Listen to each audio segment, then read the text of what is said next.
आणि आता वळूयात पुढच्या बातमीकडे। मुसळधार पावसामुळे गोंदिया शहरातील अंडरग्राऊंड मार्ग पाण्याखाली गेलाय। चालकाला पाण्याचा अंदाज न आल्यामुळे एक मालवाहू वाहन थेट रस्त्याच्या कडेला असलेल्या नाल्यामध्ये उलटलं। सुदैवाने यामध्ये कुठलीही जीवितहानी झाली नाहीये, मात्र मालवाहू वाहनाचं मोठं नुकसान झालंय।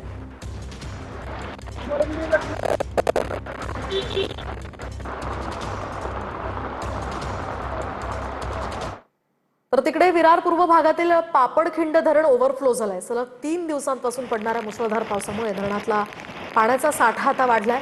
मुसळधार पावसामुळे पापडखिंड धरण हे ओव्हरफ्लो झालंय। Incoming voice call from Sassy Narathoda on SimSim.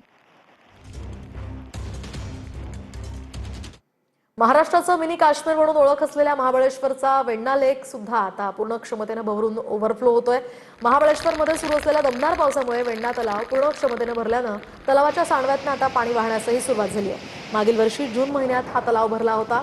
आता हा तलाव भरल्यामुळे महाबळेश्वर आणि पाचगणी या दोन्ही शहरांचा पाणी प्रश्न मिटलाय।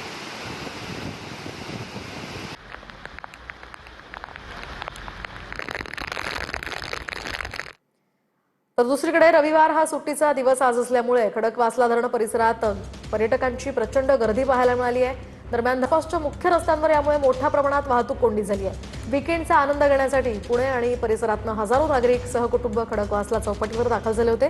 मात्र वाहनांची संख्या अचानक वाढल्यामुळे सिंहगड रस्ता आणि धरणाजवळील मार्गावर संथ गतीने वाहतूक सुरू आहे।